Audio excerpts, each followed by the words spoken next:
Teens struggle with driving. I'm a state certified driving instructor. I teach teens and adults. Our learning target for success. I'm your instructor. Testing is in progress. I want to welcome you in. We're going to give you some situations to allow you to visualize you as a teen, what you need to do, or trainer and adult. Let's go ahead and get it. Managing carpool responsibilities. Carpool is when you drive your car to a location near the expressway and then you ride with a group of people. It saves fuel, it saves time, and really it's a great way to save money along the way. Example, Nathan gets stressed and feels overwhelmed when carpooling young siblings or friends and struggling to balance their attention on the road. The reality is, passengers can cause young drivers to crash. What I would do as a parent and instructor, tell your son or daughter, limit the number of friends in the car because we're all social. We love to talk. We love to interact. But what I really need you to do is just stay calm and focus on the task of driving. Next, handling flash floods. Very good situations. In many places around the United States, we have heavy rains, and those flash floods can cause you to crash or carry your car off. Just imagine that. Emma encounters a flash flood and is not sure what to do. How to safely navigate. Do I go through the water? Do I turn around? Do I drive around the edge? The reality is, Emma is putting herself at risk of emerging the car and possibly losing her life. We see a lot of people who have bigger trucks and bigger cars think that they can just go through the water. The reality is you cannot go through the water in a flash flood situation. So you got to really be aware and turn around and don't take a chance of driving your vehicle through those type of situations. Let's talk about handling peer pressure. Alex feels pressured by his friends to speed, to show off. This can lead to risky behavior, running lights, cutting off slow trucks, cutting off elderly, cutting off beginning drivers. Alex is going to end up having an accident and calling mom and dad and saying, you know what, mom and dad, I had an accident. Talk to your son and daughter about those moments. We've all been through it. And I think if you have good communication, you're really going to understand what you need to do when your son or daughter is driving. Learning targets for success. America, all the way, baby. When we are successful, we're going to make good choices for our sons, for our daughters, for our government. And that's all that matters because we're talking about driver's education. Testing is in progress. I'm your instructor. I want to welcome you in. Let's continue. Now we're talking about learning about a stick shift, a manual. There's still people in the United States who drive a manual. I drive a manual. My uncle drives a manual. There are semi-trucks. Many of them are still manuals. Let's go ahead and talk about this. Emma struggles to learn how to drive a stick shift. Mom and dad, uncle, auntie, take Emma to a parking lot. Show her how to push in that clutch, put it in first, and then give it a little gas. Once the car takes off, push in the clutch, shift it to 2. Once Emma learns how to have clutch, hand, foot coordination, she's going to learn how to drive a car. It takes time. I had a client, her name was Jackie. Her uncle gave her a vintage Ford F-150 that was a manual. She said, my uncle gave me this truck, but it's a manual. I don't know how to drive it. Have your uncle take you to the parking lot so you can learn how to push in the clutch and roll forward. Then accelerate. It's super important that you accelerate. Let's continue. Parallel parking tips. Example, John has difficulty parallel parking in urban spaces, like a lot of you have difficulty understanding the goal about parking and about driver's ed. You have to practice parallel parking. You practice in front of your house. You practice in your neighborhood where you feel comfortable. That is so important. And when you feel comfortable, when you have that pressure to going to a downtown Houston, Texas, which is near the Mexican border, yeah, when you go to Los Angeles, California, when you go to Detroit, Michigan, which is across from the Detroit River by Windsor, an international border, when you go to Atlanta, Georgia, you have to know how to parallel park because you're going to be in urban areas. And many new designs allow people to park out front, parallel park, get out of their car, and walk to the restaurant. So if you're between 17 and 35, you've got to work on those parallel parking skills. What is our learning target for success? Why teens struggle with driving? I'm a state certified driving instructor. I teach teens and adults. Testing is in session. I want to welcome you in. If you have questions, you put those questions in. Let's talk about distracted driving. We all love to talk, we're all social. But when you're driving, it's important that you focus on the road. Who turned left? Who turned right? Cover my brake. The light just changed. Oh my God, I'm going into a roundabout. Driving situations change all the time. Mark finds roundabouts confusing and is unsure when to yield. This causes an accident. I had a client yesterday I was driving. They were going too fast. The speed limit is 15. They were going 35 miles an hour. As a result, I had to squeeze the brake because I'm in a driver's ed car to slow it down so we wouldn't hit the median. When you go into roundabouts or before you go in, slow down. Take your time to understand about the elements of a roundabout. You have to yield. Let's pretend this is the center of the roundabout. You have to yield to cars already in the roundabout. Once you yield, you're looking for a gap or space. And once you find your gap, you merge in. It's very simple. Let's continue. Night driving challenges. We've all been out at night, and it's challenging because you can't see. Let's talk about some of these elements. Night driving challenges.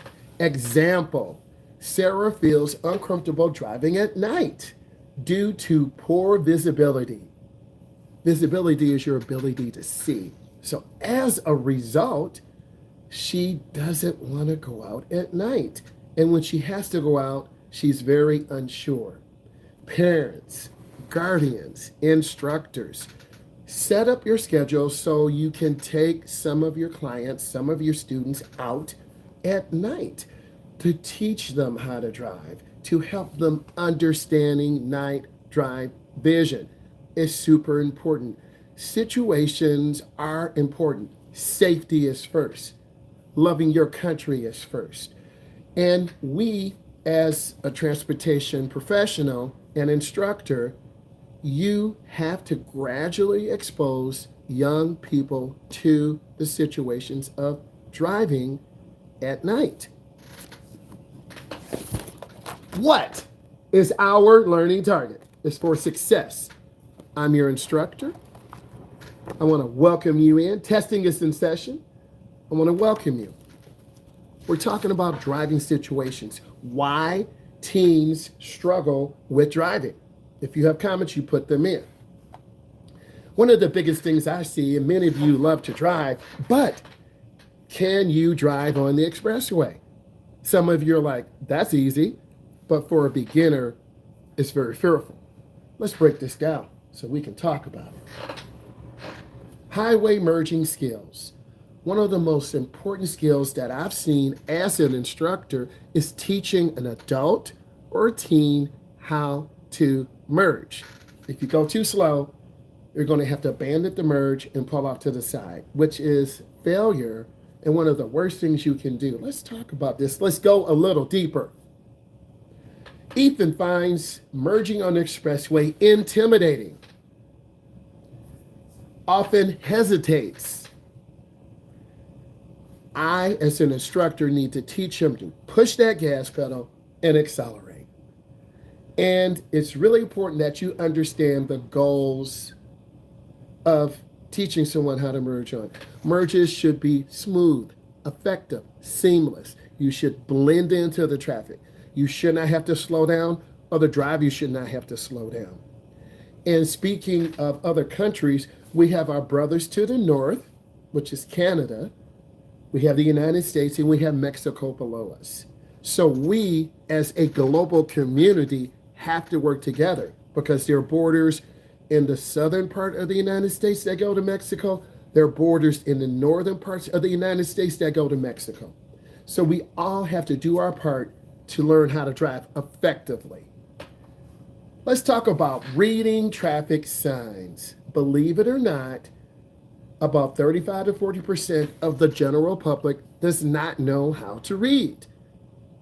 So we need to teach our clients, our children, our teens, how to read, how to recognize signs.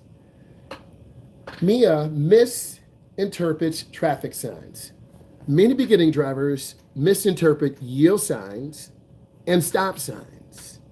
If you yield, this means slow down, but keep moving. If you stop, S-T-O-P, this means you stop motionless. The minimum time is 3 seconds. You want to look left, right, and left. And once it's clear, then you proceed. You have to look. What is our learning target for success? I'm your instructor. This is me. Testing is in progress. I want to welcome you in. You have questions, you put them in. So we need to teach our clients to recognize all signs. Stop signs and yield signs create a lot of confusion.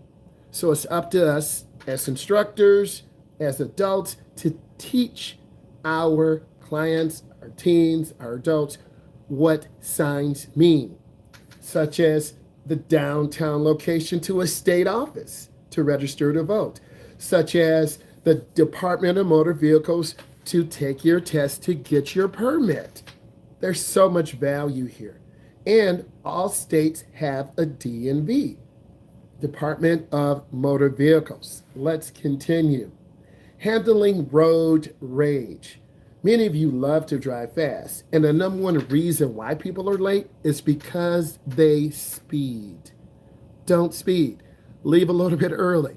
We're all human, but if you leave early, you have a chance to fill up your car, maybe get a coffee, and then you can relax and go to work or go to your business or go to wherever you work in a chilled, relaxing format. No one likes to speed. So what's going to happen on both sides? Let's talk about why teens struggle with driving. You're driving too slow. The speed limit is 50, you're at 40.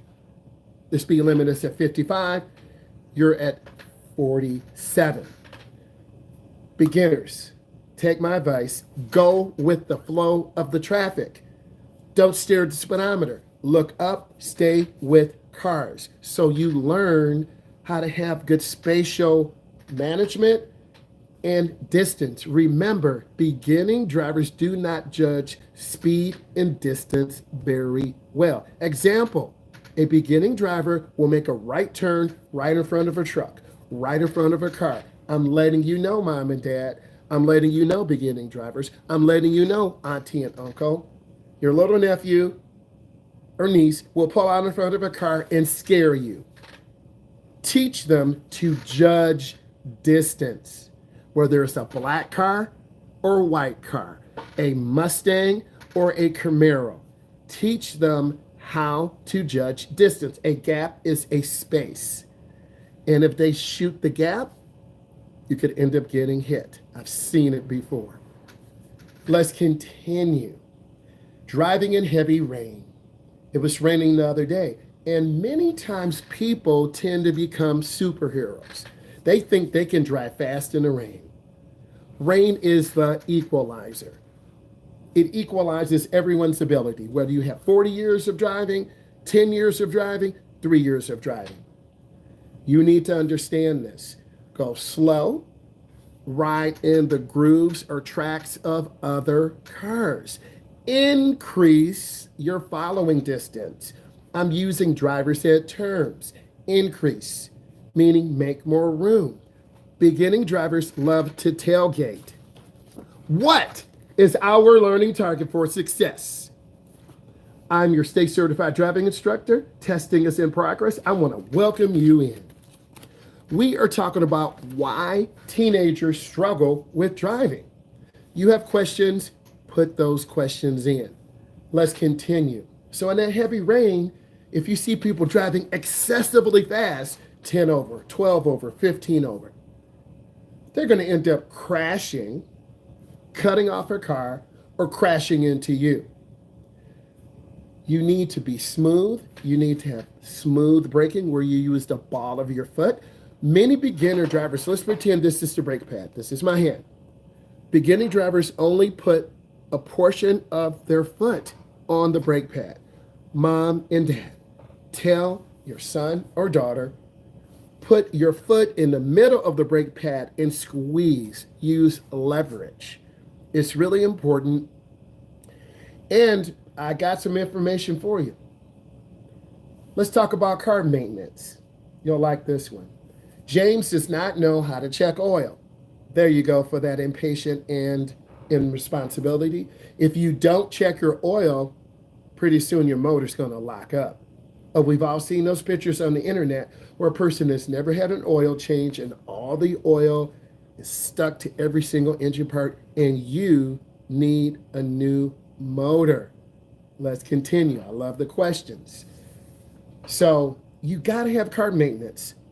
I show my clients how to pull out the dipstick. The dipstick is a long metal line with a little curl on it. And at the bottom of it, there are little marks and dots. The oil should be between the two dots or two lines. If you don't show your son and daughter how to check the oil, you're going to be disappointed, mom and dad, because the motor's going to lock up, and that's $7,000. That's $12,000. So you need to show your son or daughter car maintenance. It's super important. Let's continue. Avoid speeding tickets. We're talking about teens and young adults. Adults, teens, I see you on the expressway. You're doing 100 miles an hour. I'm doing 70, chilling. I'm in the middle lane. You're running late. You're trying to go to the NFL watch party. You're trying to go to the new social media, but you're speeding. Beginning drivers speed because speeding is thrilling and exciting. The sound of the motor cutting off cars, but you are an erratic lane changer. And that could mean an accident or being road rage. And remember, people have dash cams and they're going to record you. And if you're driving reckless, some little old lady from Pasadena, oh my God, this kid in this black Mustang cut me off and he's cutting others off his license plate. She's going to call the police. And guess what? You're going to have a knock. Is Jonathan Smith here? Who's asking? We're the police. Let us in. You better get your lawyer. Right? So you can't hide and pretend anymore. Many of you on here are leaving random comments, but you don't make sense.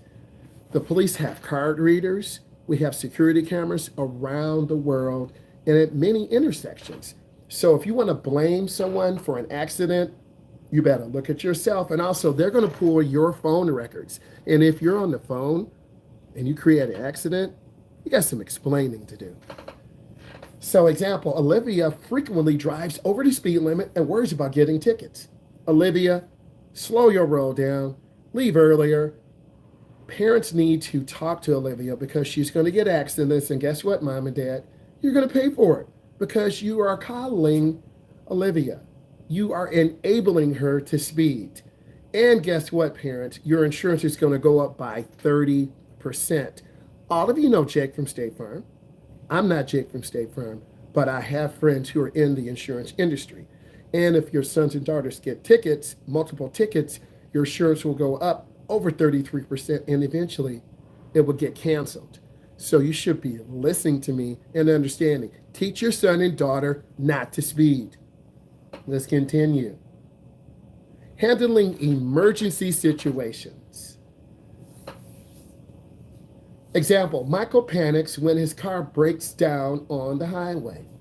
Parent, guardian, caregiver, it's your responsibility to make sure each car in the household is road ready. I don't have the money for that. They got a job. Well, if you want your son and daughter to return alive and not have to wake up at 12 o'clock midnight and get in your truck and get your tow rope and your jumper cables and your tools, I suggest you do preventative maintenance. The reality is many teens are lazy and many adults are lazy. They don't rotate tires. Your front tires turn left and right. The front tires should be rotated to the back. The back tires should be rotated to the front. So much value here. So you get equal wear. It's a great way, parent, guardian, to make sure that your son or daughter or niece or nephew can make it where they're going alive. I was blessed to have some mentors when I was 19, 18, 17. Thank you, Bob. Thank you, Antoine. They mentored me. They taught me how to do maintenance, how to change a tire, how to jump a battery, how to look at your car if it wasn't running good.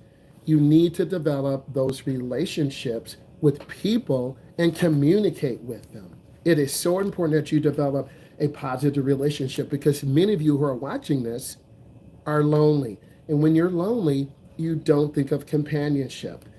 It's really important that you build companionship and the meaningful connection. You want to develop a meaningful connection. Your high school teachers, your uncle, your grandmother, okay? Reach out. If you're not sure of something, leave me a message. If you're not sure of something, talk to your cousin. If you're not sure of something, talk to your teacher. If you're not sure of something, talk to the pastor at your church. This is important because intimate contact with friends or family and acquaintances is important. This is why driving will allow you to go to different areas and get a job. Let's continue. What is our learning target? Learning target for success. Why teenagers struggle with driving. I'm your state certified driving instructor. I teach teens and adults. Testing is in progress. I want to welcome you in, and we're going to continue. If you have questions, put those in. Let's talk about safe lane changing. Guys, ladies, you need to use your blinker, mirror, turn signal, blind spot. There's a blind spot. 4 blind spots, left side, right side, front, and back. Say it with me again. Left side, right side, front, and back. As a driver that is learning, you forget sometimes to use your blinker. Safe lane changing. Ava has trouble judging when it's safe. You remember I talked about beginning drivers have a difficult time judging distance and space? Ava's going to cut off her car and have a pit maneuver. And she's going to roll the car because drivers panic. I teach adults. I teach teens. What do? They panic. And if I have a driver who's panicking, we're going to crash. Mom and dad, do yourself a favor. Relax when you're coaching your son or daughter. Whoever's in the front seat, the passenger seat, you are the coach. If your wife is in the back and hubby, you're front, tell your wife, honey, you got to stop talking. You're making Junior really nervous and you're making me irritated, right? Because as a young person, you may think they can drive, but really they can't. They need your support. They need your guidance. You need to verbally tell them, I need you to make a left turn at the next light. You should see them turning on the blinker, checking the mirrors, looking over their shoulder, then getting into the center turn lane at the appropriate time. Not too early, not too late.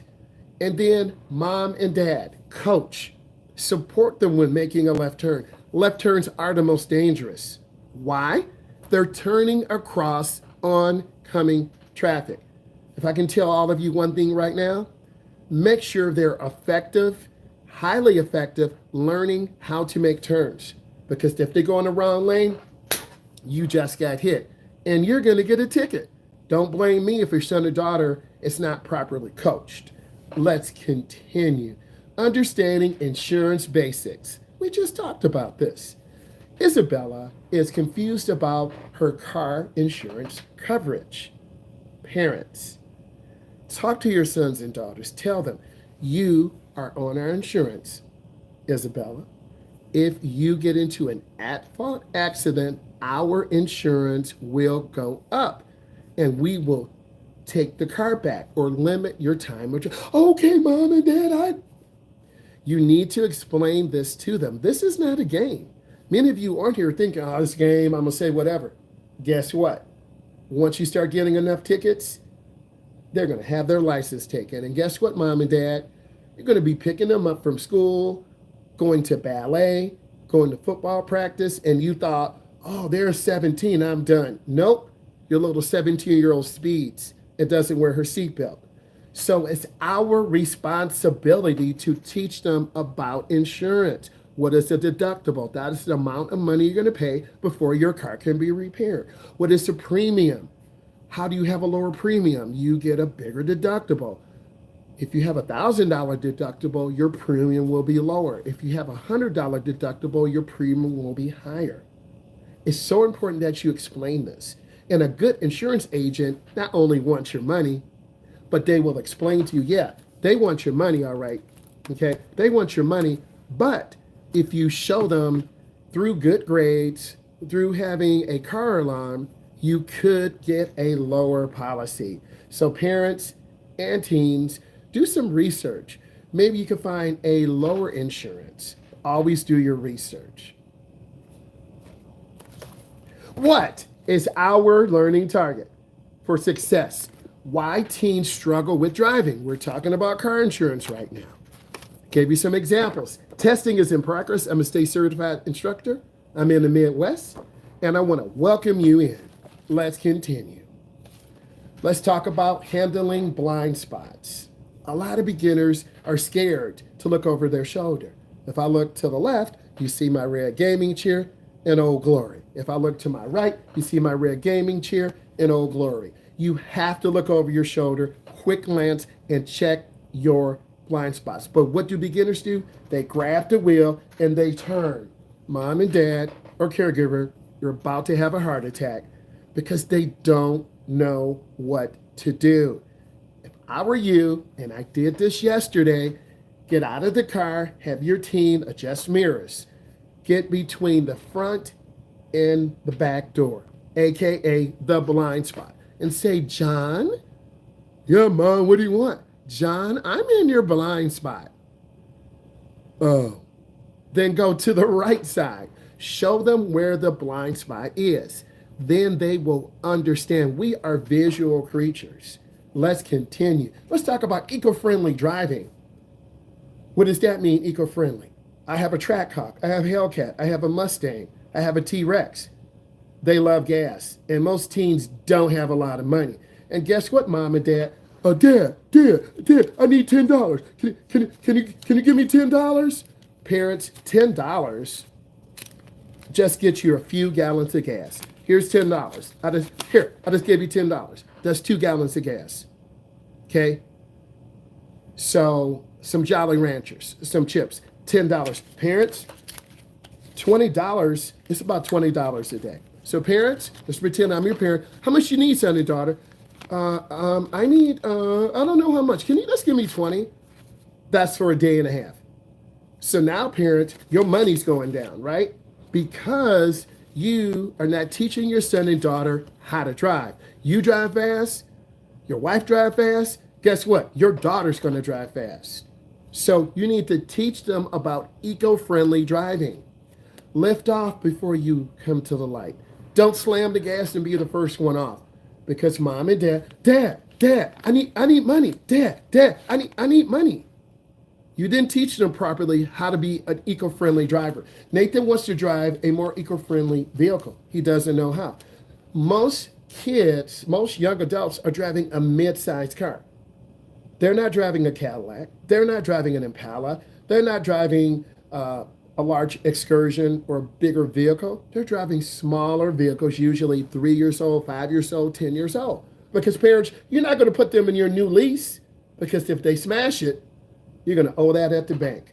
So I'm here to tell you, get them in a good used car that is safe and check the crash rating of the car. I go over this in class. What is our learning target for success? Why teenagers struggle at driving? I'm a state certified driving instructor. I teach teens and adults. Class is in session. Let's continue. Recognizing road hazards. A lot of beginning drivers don't recognize hazards. What is a hazard? A pothole, a traffic light not working. There is water on the road because we had a storm yesterday and your son or daughter is driving normally, and when they get into the water, the car goes airborne. Oh yeah, that's fun. It's not fun. They're going to crash. You need to teach your son and daughter. Emma fails to notice road debris, causing a flat tire. Guess what? You didn't teach Emma how to change the tire. So Dad, hey Sam, yeah, some girl named Emily. That's my daughter, bro.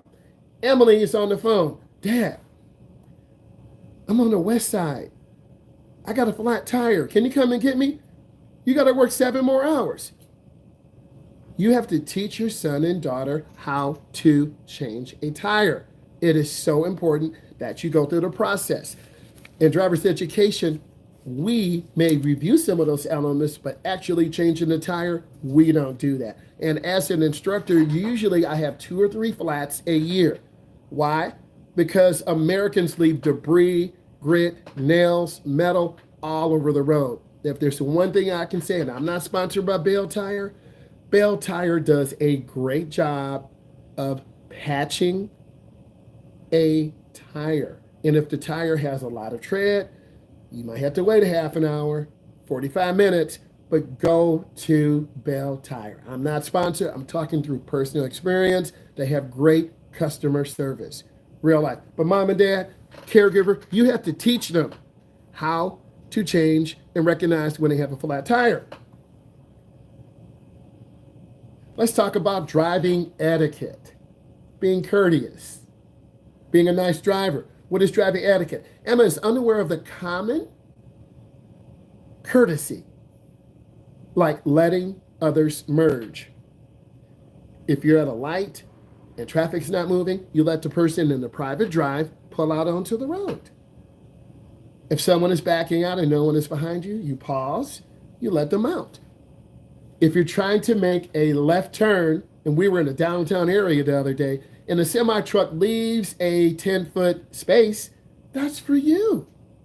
And when you do good, you get good. So be courteous and let people out who are trying to merge. Because one day you're going to be that person saying, oh my God, I'm never going to get out. Oh my God. And then a truck driver smiling, waving, and they let you out.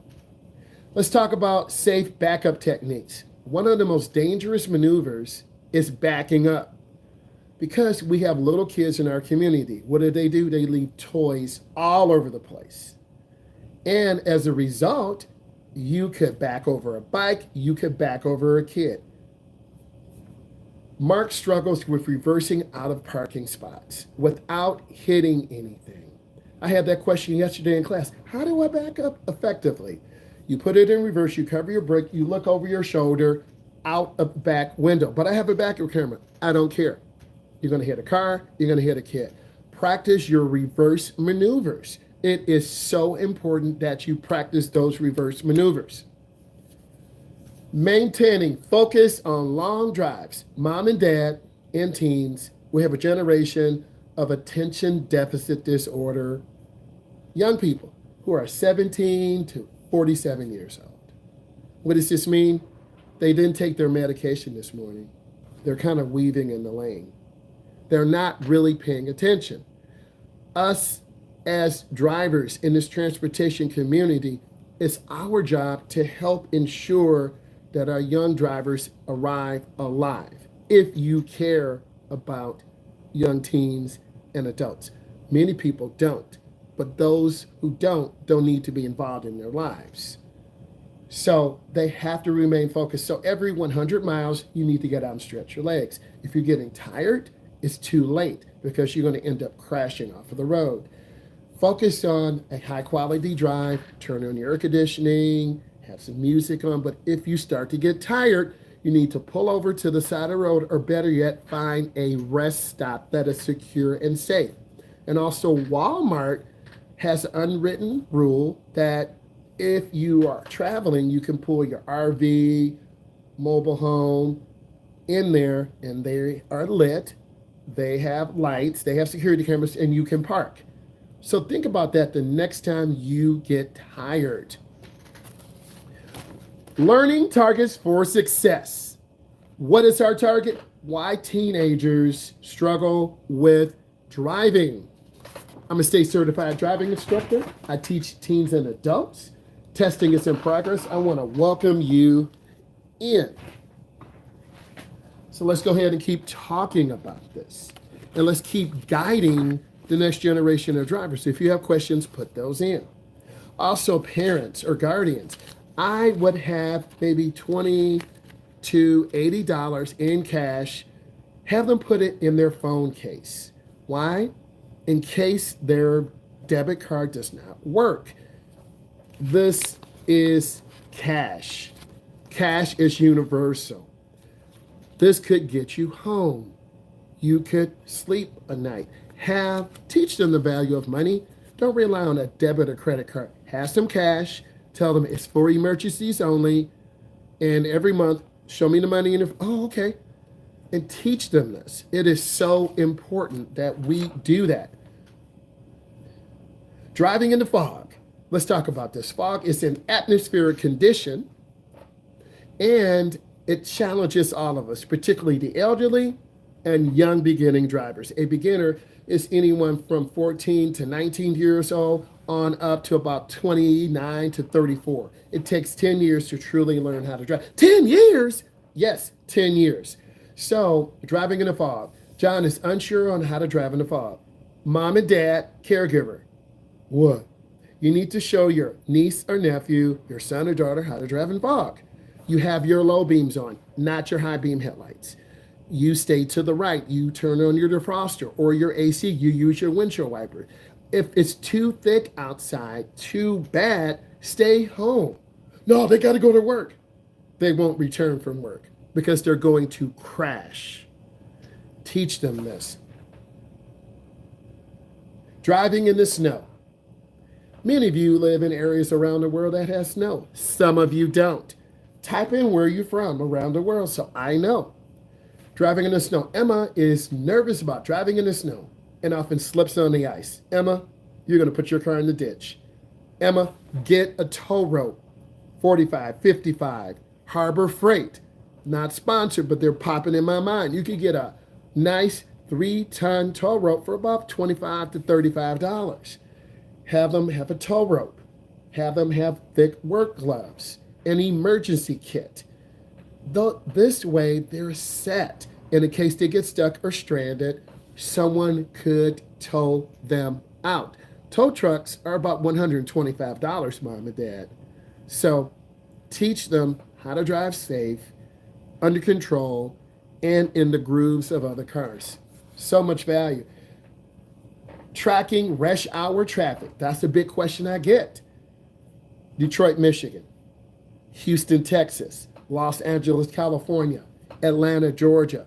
These are huge metropolitan cities with huge metropolitan problems with traffic, one-ways, people walking in front of you, pedestrians, heavy traffic. Your GPS will not work in downtown areas. Now you're lost. What I need you to do is teach them. Mia feels overwhelmed when driving in rush hour traffic. For us, we're like, we're okay. I'll just turn on my radio and sip my coffee. But for a young driver, they're like, and you look at them like, are you okay? Mom and Dad, take some time, jump in that rush hour traffic with them. Drive for a couple of minutes. Honey, I need you in the middle lane. I don't need you in the right lane, because in the right lane, you're going to get cut off by trucks and cars. If you're in the left lane, you're going to have to go really fast or really slow. Really fast or really slow. Get in the middle lane. The middle lane is the safest lane. But a lot of you won't invest the time. If you're getting value right now, give it a thumbs up. So much value. Dealing with construction. We all hate construction. But our construction workers are risking their lives. So it's really important that you understand about the elements on how you can improve. And let's talk about this a moment. Construction areas are 45 miles an hour, unless otherwise posted. What you need to do is look, check for construction workers above, to your left, to your right. And many times these areas are radar monitored by the state police. And if you want a ticket, drive 55 into 45, you're going to get a ticket. Many times construction workers are hit and killed. You'll serve over 7 years in jail and a $15,000 fine. You're saying, what? Is the construction worker only worth $100,000? Believe it or not, there's a mathematical formula, the race of the person, how old they are, the education. There's a mathematical formula if there's an accident on how much survivor benefits a family will get. That's some good information right there. So at the end of the day, you don't want blood on your hands. You want to teach your young driver or adult, slow down the construction zones. Be aware. What is our learning target for success? Why teens struggle with driving? I'm a state certified driving instructor. Testing is in progress. I want to welcome you in. Avoiding pedestrian accidents. We talked about downtown Detroit. We talked about Los Angeles, California. We talked about Houston, Texas. You as a driver need to respect and understand pedestrians will walk out in front of you. It's called jaywalking. They're not walking where they're supposed to in the designated area. They walk between cars. If you're a pedestrian, there's no sidewalk. You need to walk against traffic. If you're a bicyclist, you need to ride with the flow of the traffic, and you need to have a helmet on and a red reflector on the back and a white one on the front. If this brought you value, give it a thumbs up. I will go live later today. I want to say thank you, and hopefully you learned something. Bye.